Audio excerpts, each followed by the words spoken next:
there, everyone. Welcome to the last installment of our Easter series that we're calling New Lease on Life. A couple months ago here in our area, there was a fatal car accident.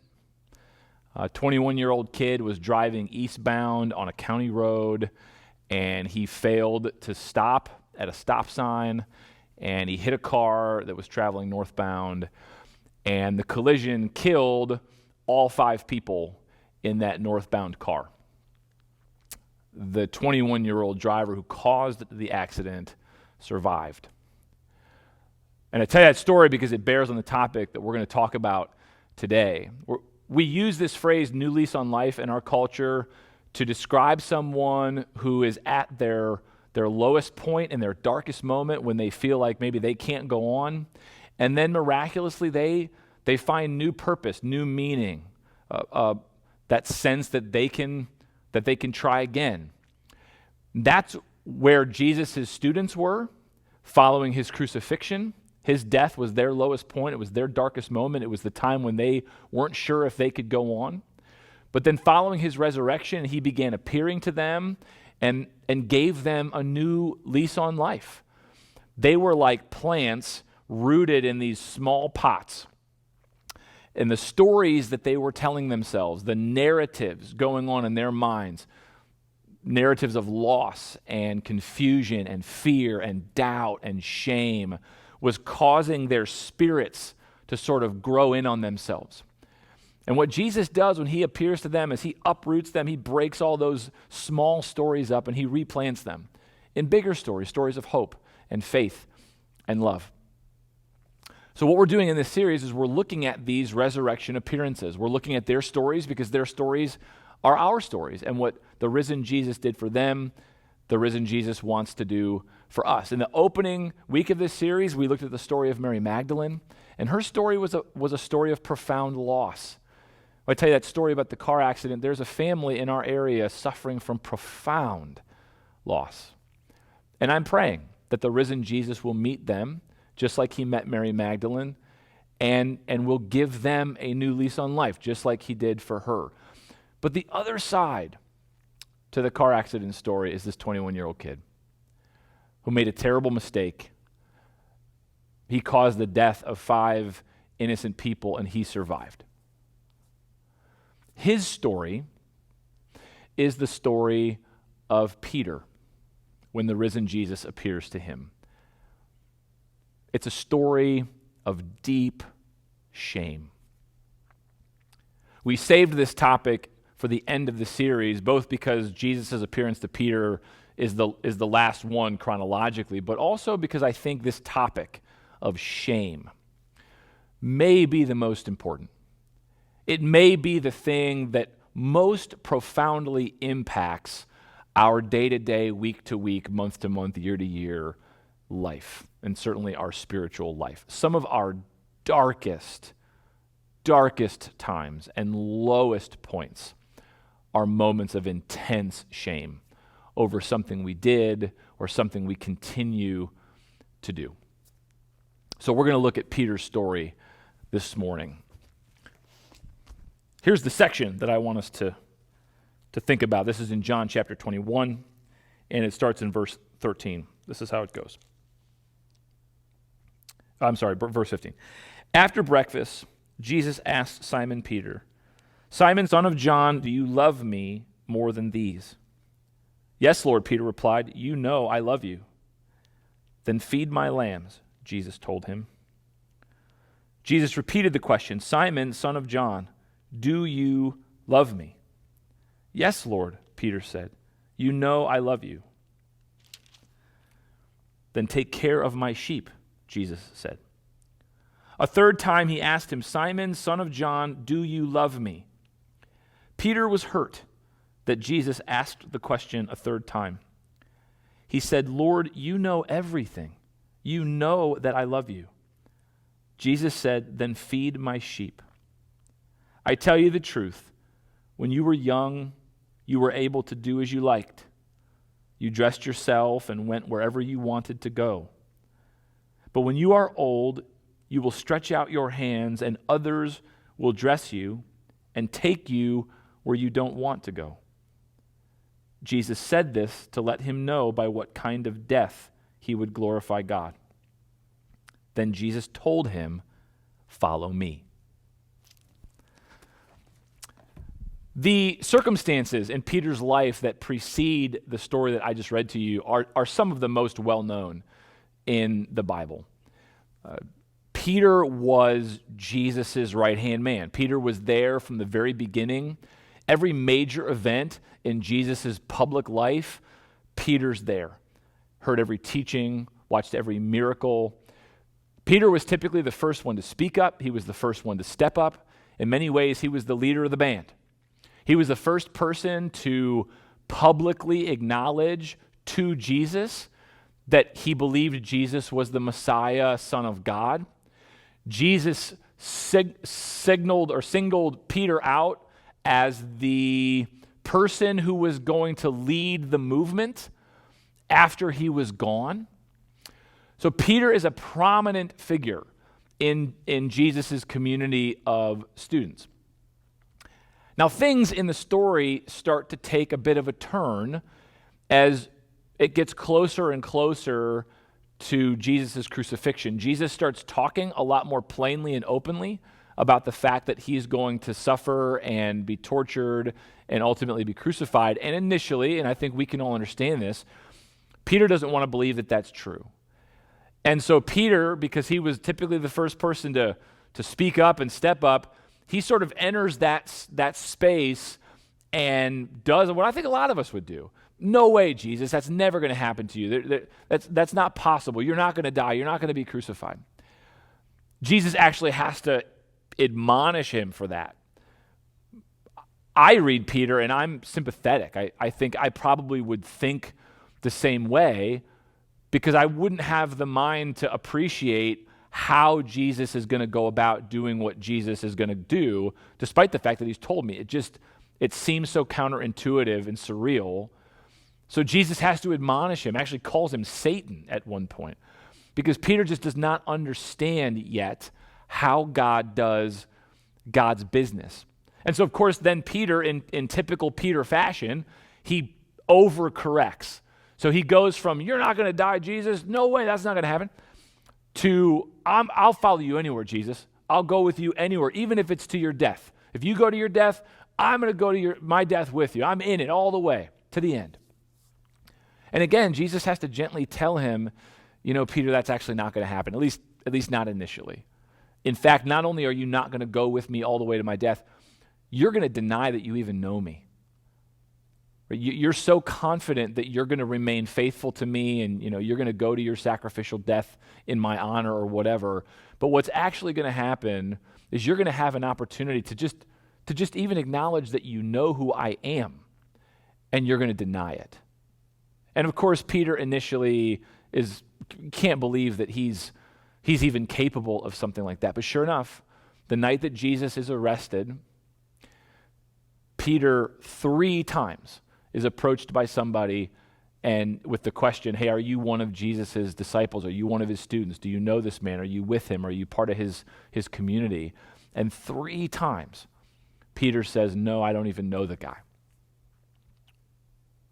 Or Peter sells Jesus down the river. He throws him under the bus in order to protect himself.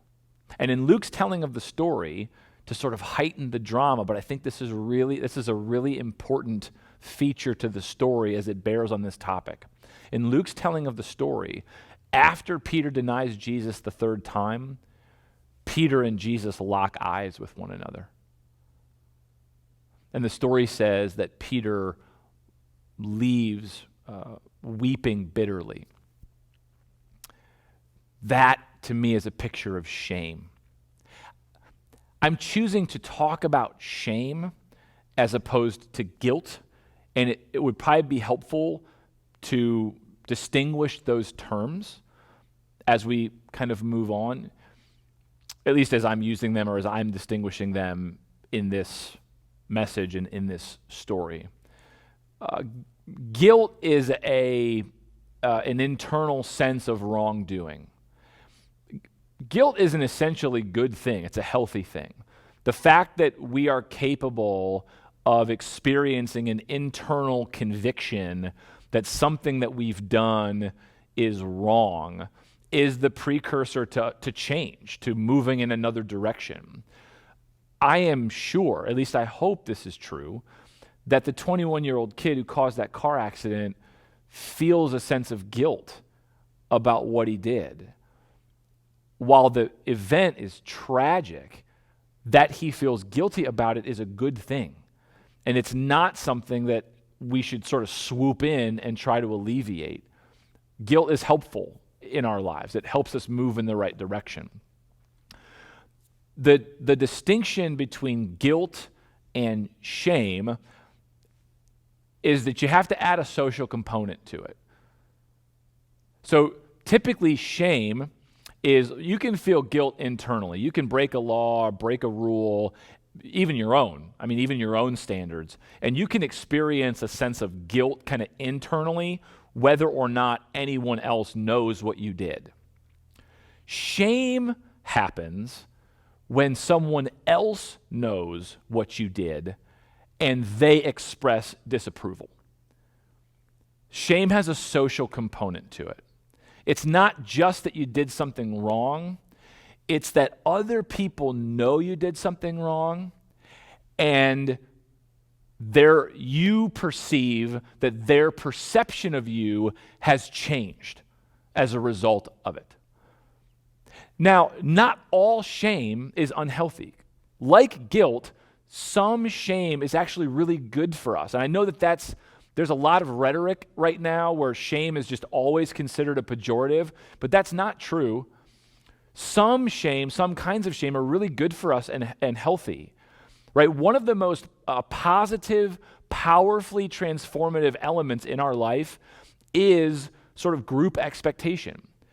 Contrary to what we are all assumed to be true, there is no such thing as you figuring out your own identity as if it's like hidden inside of you and is just waiting for the day when it bursts onto the scene and you can independently declare it to everyone like you figured it out.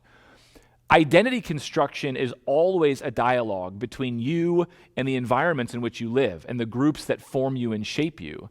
And one of the ways in which we grow up in a healthy way is by thinking about ourselves in terms of the groups that we're a part of and those groups' norms and expectations.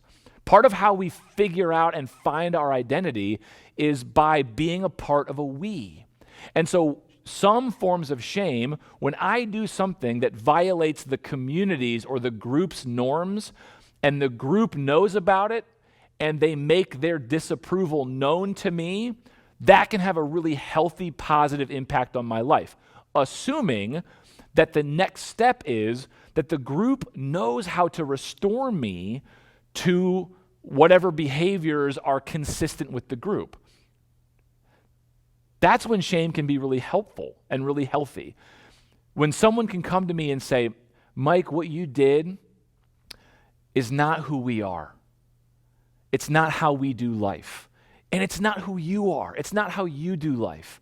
So let us help you, let us help you come back in. Let us bring you back into what it means to be a part of us. And when communities can do that in a really healthy way, shame can be really helpful and powerful.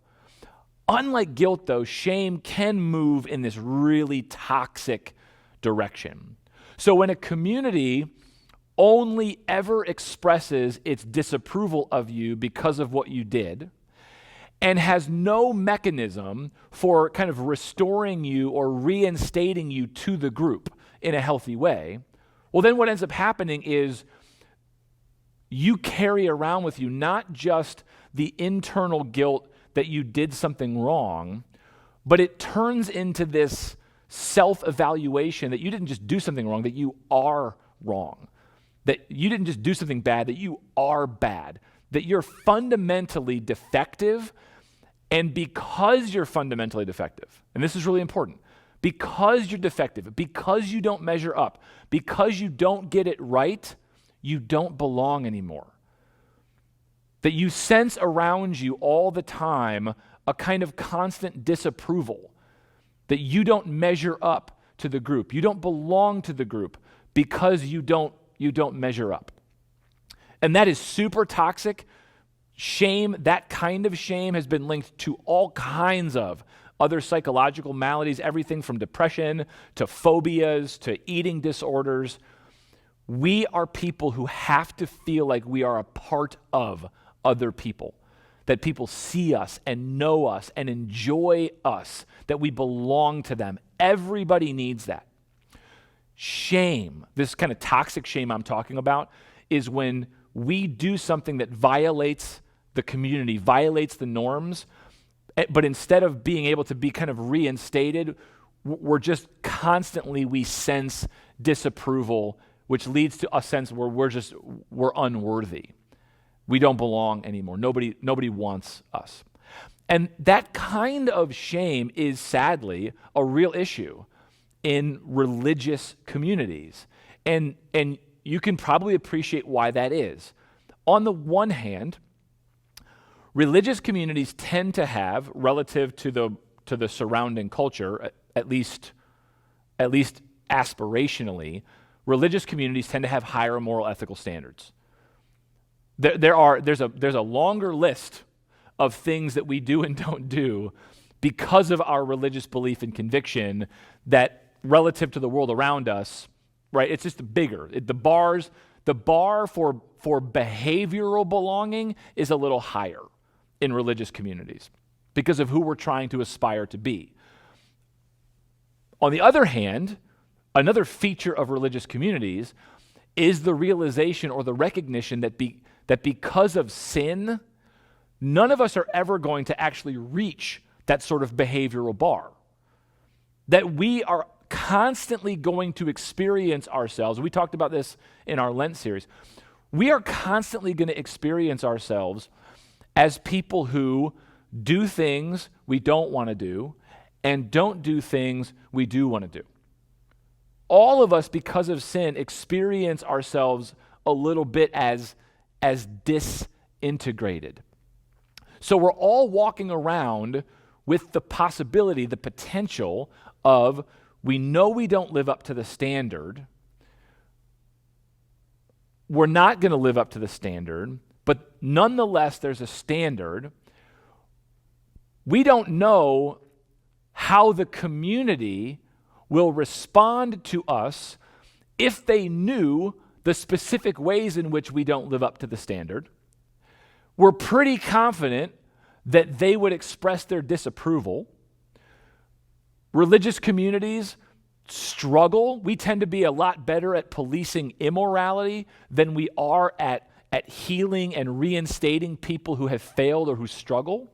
So a lot of people in religious communities are constantly struggling with sin, for which they feel a sense of internal guilt. That then shifts to shame because they sense that the world in which they live, committed to a relatively high moral ethical bar, would constantly disapprove of how they actually live their life every day. And so what they do, sensing that they don't want to be honest about it because they don't want to experience the disapproval explicitly, implicitly they already feel it, they hide. And hiding is a kind of telltale mark of shame. But the distinction between shame and guilt, and this is really important, is it's the social dimension. It's not just that you feel guilty because you failed to live up to some standard. It's because you perceive that others perceive you as invalid because of it. That because of what you did, or because of what you are doing, or because of what you consistently struggle to do or not do, that the community itself looks at you as someone who ultimately doesn't belong. That because of what you struggle with, you're invalid. And that leads to that constant sense of sort of self-loathing that is kind of the hallmark or the trademark of shame. And that's what I think Peter is wrestling with. Peter's not just wrestling with guilt. It's not just, and that's why I think that look that he and Jesus lock eyes in Luke's gospel, I think is so important. He doesn't just feel guilty. He knows he did something wrong, and guilt is definitely there. But as I said, guilt is not inherently bad. Guilt is a good thing. What Peter's dealing with is shame. He's wrestling with not just his own internal crisis of identity and character. He thinks of himself as somebody who is going to be the leader of the band. I'm the person who's going to follow Jesus no matter what. That's how he wants to think of himself. In light of what he did, in light of his betrayal, he has to navigate those waters now. Is he really who he thought he was? But he's also navigating the waters of, does Jesus still think I am who he thought I was? Who I thought I was? It's not just do I, but does he? That's the look. And that's the source of shame. And whether or not that shame is going to be positive and move us into health or negative and push us into unhealthy places is whether or not the community has the mechanism in place to restore you. And that's what's going on in this encounter with Jesus. This is 3 times Jesus asks Peter, do you love me more than these? Not just do you love me, do you love me more than these? Because that was Peter's boast. That was the source of his pride. He thought of himself as someone who loves Jesus more than the rest of the disciples. And he assumed that's how Jesus thought of him. And why else would Jesus pick him? Why else would Jesus identify him to be the person who's going to lead the movement unless Peter loved him more than everybody else? So that's how Peter understood himself. But then he went and betrayed Jesus. When he had the opportunity to rise to the occasion, he blew it. Now he's sitting down with Jesus. They're on a beach. This isn't about forgiveness. That's not what this episode is. That's happening. But if you know the story, you know this is the 3rd time that Jesus has appeared to the disciples.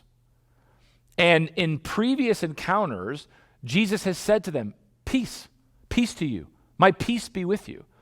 When Jesus shows up this time, on this occasion, they're out fishing, and as soon as Peter recognizes Jesus, he takes his coat off, and he dives into the water, and he swims to shore. I mean, he can't get to Jesus fast enough.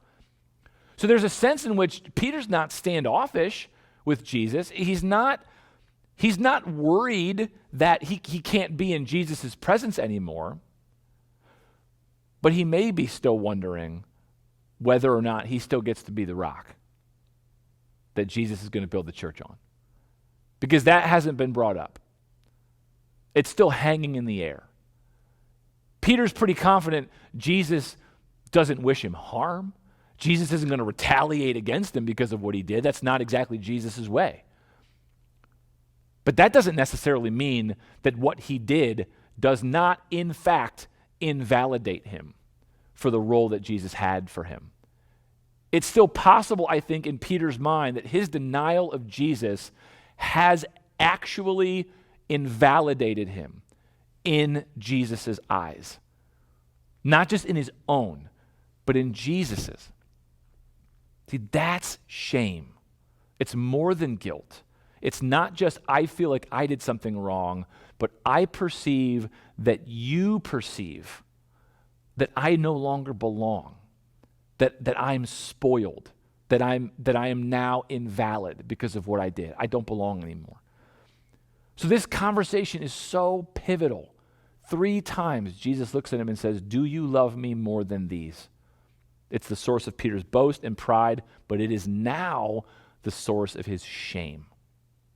It is the touch point of his shame. I thought I loved you more than everyone else. Now I'm not so sure, and I'm wondering if you're sure, if that's how you think of me anymore. So it's interesting the way that Peter responds. He could have put an air of false humility on. He could have said all the pious things that religious people are supposed to say in moments like this. But when Jesus asks him, do you love me more than these? Peter's response is yes. He says, yes, you know everything, Lord. You know I love you. It's like Peter's been doing soul searching. And this happens when we do things we should not do or fail to do things we should do. We have to do this internal soul searching. Do I really love Jesus? I mean, if I really did, would I have done what I did? And Peter's been soul searching. How can I say that I love Jesus and then when I had the chance, I denied him? How's it possible? But what's interesting is that the conclusion he comes to in the pit of his own soul is yes. Yes, I do. Despite what I did, I love Jesus. I know I do. So when Jesus asks him, he's honest because he knows Jesus knows. He could lie. He could be like, well, he could self-flagellate. He could do all of those things. But he's just honest. Yes, I do. Despite what I did, I love you and you know it. And three times, Jesus tells him to go minister to people, feed my sheep, take care of my sheep, feed my lambs. What's happening here is so important, I think, to understand, to tease out the distinction. Jesus is not just saying, I forgive you. Jesus is not just saying, I love you. What Jesus is doing with Peter in this moment is saying, is it true? Do you love me? And when Peter says, yes, Lord, I love you, Jesus' answer is like Jesus looking at him and saying, I believe you. I believe you. Despite what you did, I still see you. I hear what you're saying to me, and I believe that it's true. You are not invalid to me because of what you did. See, if you've been here, if you've done something that you know to be wrong or failed to do something you know to be right, and the group knows about it, and the group has somehow communicated its disapproval, you are in shame territory. Right? It's beyond guilt. You're in shame territory now. And when you are in shame territory, because of the nature of shame, you cannot get yourself out of it. No amount of you're not just going to wake up one day and snap out of shame and start telling yourself you're a good person. The memories aren't going to go away. Every single time you tell yourself you shouldn't feel ashamed, the very fact that you have to remind yourself to not feel ashamed ends up just being a recurring source of shame because shame is social. It's communal. It's relational. You cannot rescue yourself from shame because shame involves other people. The very nature of shame isn't just that you feel guilty, it's that you perceive that other people think you're now invalid because of it.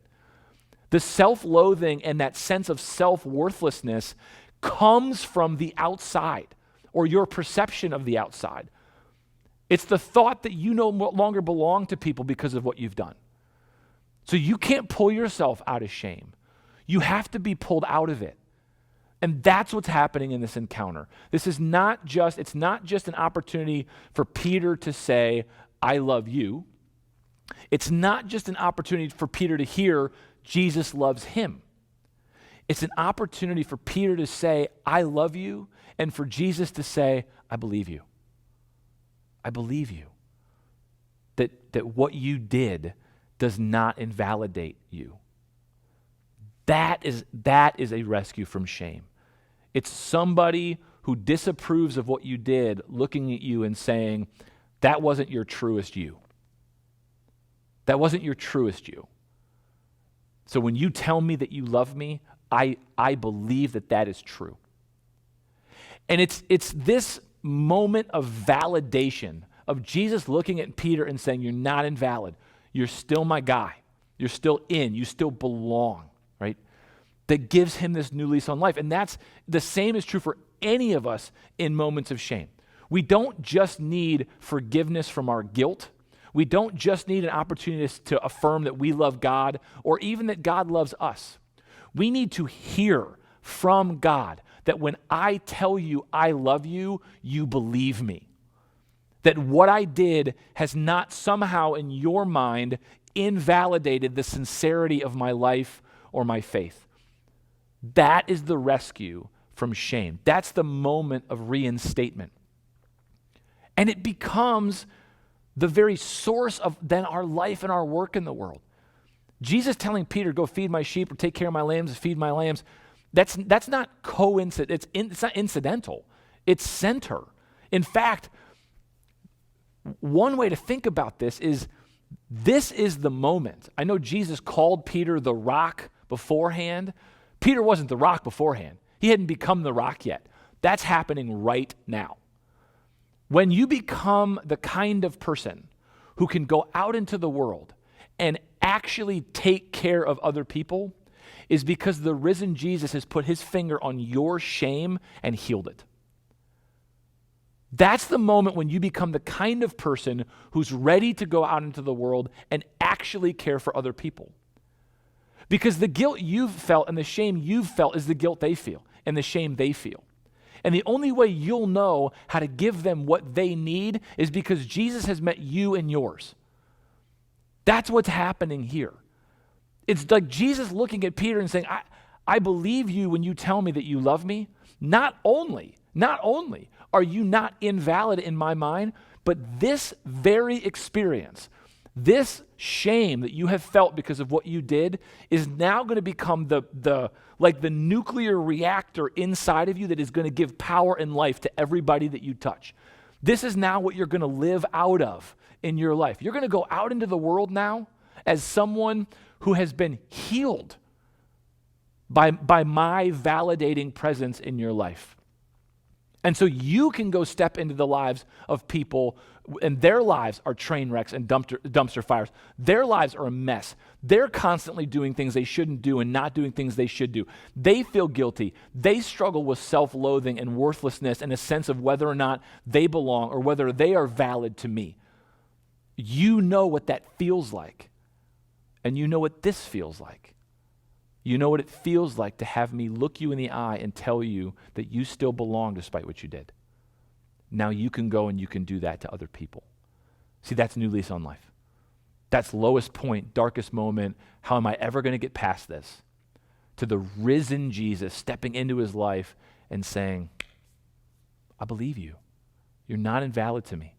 Now let's go back into the world and let's let this awful thing actually become the place out of which you care for other people. And you notice what he says to Peter. He says, when you were young, you dressed yourself and you did whatever you want, which is the opposite of how it actually works. When you're young, other people dress you and they tell you where to go. But when you follow Jesus, it gets reversed. When you're young in your faith and you don't really understand the kind of standards that Jesus puts on your life, you just kind of dress yourself and you go wherever. But as you grow up in your faith, as you experience more and more of Jesus in your life, it reverses. Now Jesus is the kind of person who tells you what to wear and takes you by the hand and leads you to places where you don't want to go. Because that's what obedience starts to look like. You become more obedient over time. And it says in the text that Jesus told him this as an indicator of the kind of death he would die. Right, in that courtyard that night, when Peter had the opportunity to acknowledge Jesus, he didn't, out of self-preservation. That became the source of his shame, and this episode became his reinstatement, that validation from Jesus that you're not invalid to me, you're not spoiled to me, you still belong. Right? This then for Peter becomes his source of ministry to the world. He's going to go out into the world with this new lease on life, and eventually, at some point in the future, he's going to have another opportunity. There's going to be another garden, another courtyard, where he's going to have a chance to make good on his promise to follow Jesus even to his death. And what Jesus is saying is, next time you're actually going to follow through. And he did. Peter ended up being martyred for the faith. In the first courtyard, Peter leaves weeping bitterly. He leaves this encounter with Jesus, I think, full of joy and laughter. Just like Jesus said would happen in the Beatitudes, right? Blessed are those who weep now, for you will be full of laughter. That's the transformation that happens in Peter's life. It's the new lease on life. And it can be the new lease on life for any of us who are experiencing shame because of something we did, or something that we're doing right now, or something that we've just been struggling with most of our lives and we can't figure out how to stop. Those things don't invalidate you. They don't create a reality where you don't belong to Jesus or to the church. But you do need the risen Jesus to step into that reality and to look at you and to affirm you and to say, you're still my child. What you did or what you struggle to do is not your truest you. It's not who we are, and it's also not who you are, not the truest you. So it doesn't invalidate you to me. You still belong to me. You belong to the church. And if you'll let me, this thing that is the source of your deepest shame and pain could actually become the place of life-giving to other people. This is the new lease on life in the shame that plagues so many people both inside and outside the church. I think Jesus wants to step into all of our lives and say, no shame. No shame. Let me heal that place and let me send you out into the world to be that healing presence to other people in their shame. I hope that you'll let Jesus do that for you.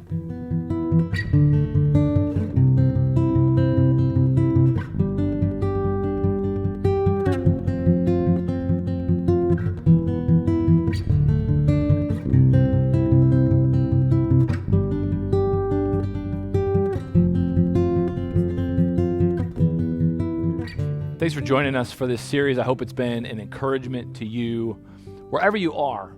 If you are struggling at a low point in a dark place or a dark moment, if your lives right now or your story is characterized by loss or confusion or fear or doubt or shame, I want you to know that the living Jesus, the risen Lord, wants to step into your life, wants to meet you in those low points, those dark moments, and give you a new lease on life.